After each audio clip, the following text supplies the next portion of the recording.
Hello and welcome back to the channel, Legends. I'm Commander Tyrael. There's been some nice quality of life changes for naval mode since the Danger Zone patch dropped. And today I want to show you the newest feature, which is the slaving and manual control of secondaries. That'll make your ship more effective and give you some different options for game tactics. This applies mainly to light cruisers or ships with strong secondary armaments, however there are many ships that will make use of this. First, come to controls, and then naval, and then weaponry, and you'll see the main and auxiliary fire with one button. I'm pretty sure this is on by default since the patch dropped, but it is here if you need to make any changes. Now we'll head to the weapons range in the USS Cleveland, because this is one prime example of a ship that'll really benefit. It has up to 4 5-inch secondaries that can engage targets, and they are quite potent in their own right.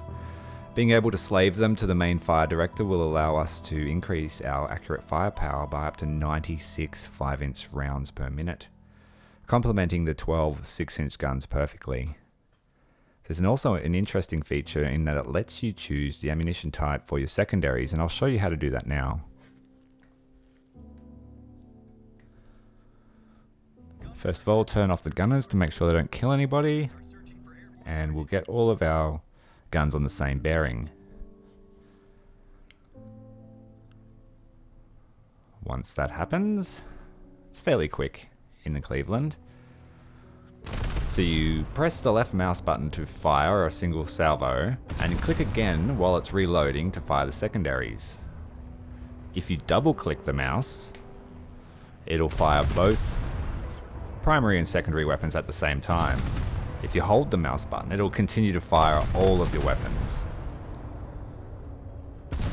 They are all getting the same range data, so even though they have different trajectories and different muzzle velocities, they will still hit the same target. Next, if you hold down the right mouse button, you will ripple fire the primary weapons and left click to fire the secondaries. In this way, you can have a continuous volume of fire, all on the same target.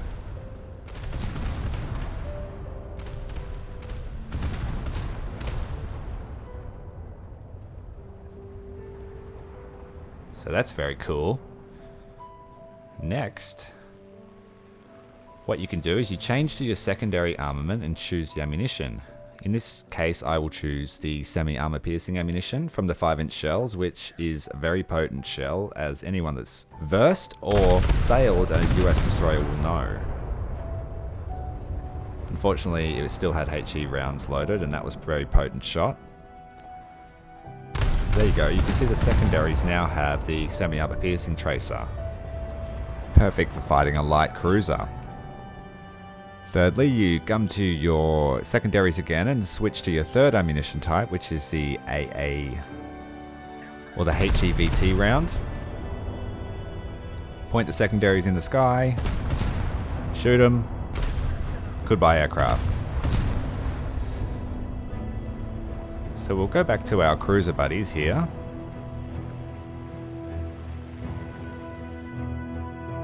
Setting us back to semi-armor piercing on the secondaries, and fire off a salvo of both.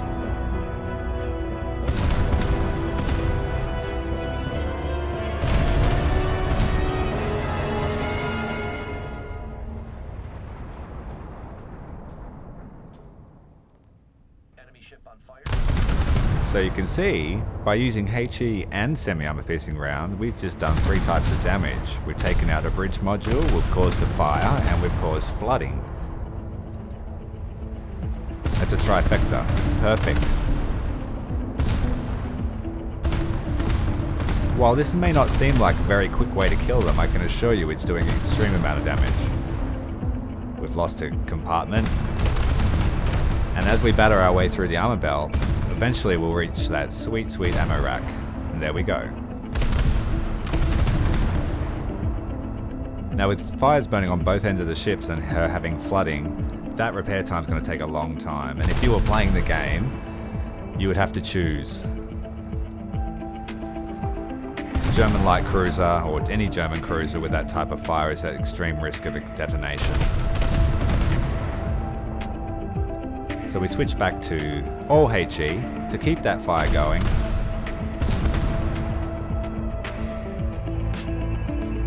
You just see with the alpha damage is just insane. We've got 12 6-inch guns, 4 times 2 5-inch guns. So you continue this method, you can aim at both ends of the ship and have a decent amount of shells going to each end.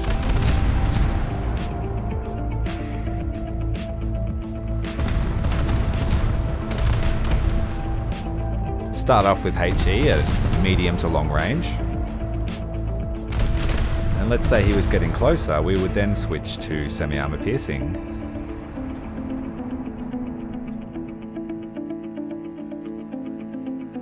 Now that that fire's lit, start hitting him with some AP rounds on all guns.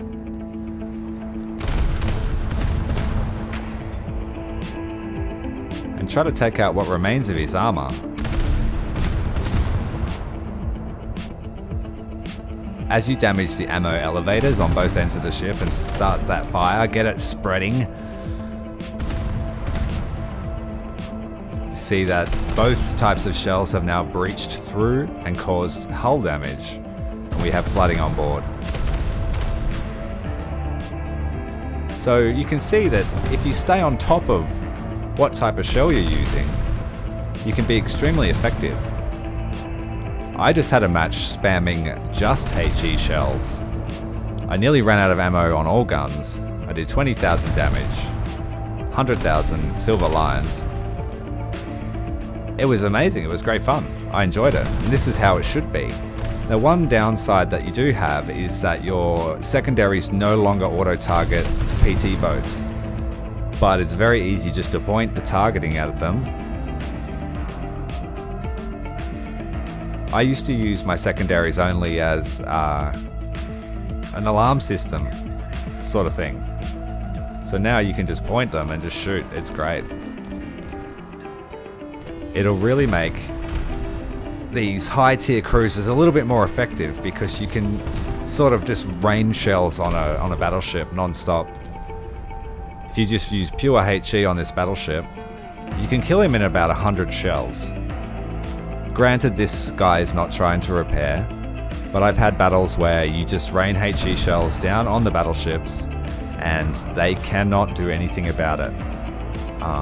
One thing you may not know is that when you're using HE shells and they cause a fire, ships like battleships get an extended reload time on their main armament if they fire while the damage crews are activated. So by keeping this damage state on a battleship, you can effectively minimize his damage output and make him have to really prioritize what he's going for when he's repairing his ship.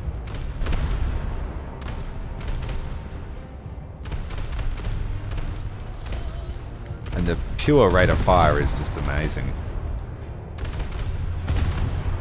I don't know why you'd want to bring an 8-inch cruiser anymore.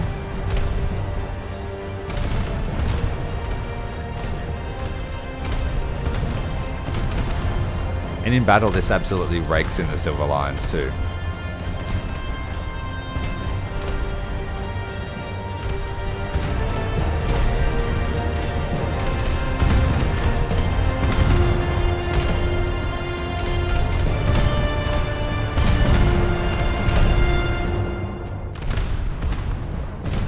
Just keep peppering them.